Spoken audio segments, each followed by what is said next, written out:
സ്നേഹം നിറഞ്ഞവരെ, ഇന്നത്തെ സുവിശേഷത്തിൽ നമ്മൾ വായിച്ചു കേട്ടത് 10 കന്യകമാരുടെ ഉപമയാണ്.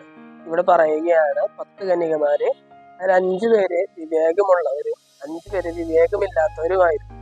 വിവേകമുള്ളവരുടെ ഒരു ശീലം എന്നുള്ള രീതിയിൽ ആ സുവിശേഷ ഭാഗത്തിൽ പറയുകയാണ്.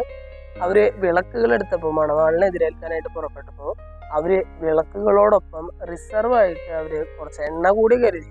കാരണം അവർക്കറിയാമായിരുന്നു ഈ എണ്ണ ആവശ്യം വരുമെന്ന് അവർക്കറിയാമായിരുന്നു. കാരണം മണവാളൻ ഏത് സമയത്താണ് വരുന്നത് അറിയില്ല.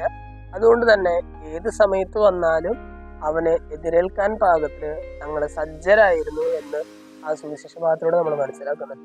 എന്നാൽ വിവേകമില്ലാത്ത കന്യകമാര്, വിവേകശൂന്യകളായിട്ടുള്ള കന്യകമാര്, അവർ വിളക്കുകൾ മാത്രമേ എടുത്തുള്ളൂ. അവര് എണ്ണ കരുതിയില്ല എന്നുള്ളതാണ്. എക്സ്ട്രാ എണ്ണ കരുതിയില്ല എന്നുള്ളതാണ്. കാരണം അവരെ സംബന്ധിച്ച് ഇന്ന സമയത്ത് അയാൾ വന്നാൽ, മണവാളൻ വന്നാൽ എതിരേൽക്കാനായിട്ട് ഞങ്ങൾ റെഡിയാണ്. അതിനപ്പുറത്തേക്ക് പിന്നെ ഒരു പക്ഷേ അതൊരു ഞാൻമേൽ കളിയായിട്ട് അവർ മുന്നോട്ട് പോവുകയാണ്.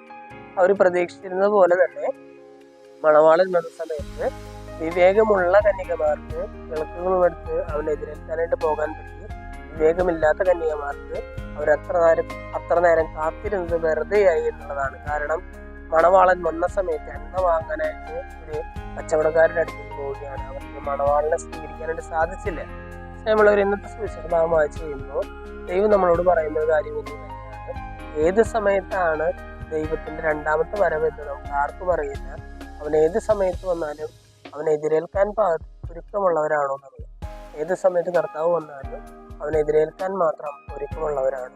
അതിന് ആത്മാവിന്റെ എണ്ണ കരുതണം എന്നുള്ളതാണ്. എണ്ണ എന്നൊക്കെ പറയുമ്പോൾ നമുക്കറിയാം, അത് പരിശുദ്ധാത്മാവിന്റെ ഒരു പ്രതീകമാണ്. എണ്ണ എന്നൊക്കെ പറയുന്നത് ആത്മാവിന്റെ നിറവ് ഉള്ളവരായിട്ടാണോ നമ്മൾ ഇരിക്കുന്നത്, അതോ ദൈവം വരുന്ന സമയത്ത് എണ്ണ തീർന്നു പോയതിനാൽ അത് അന്വേഷിച്ച് പോകേണ്ടി വരും? നമുക്കൊന്ന് ചിന്തിച്ച് നോക്കാം.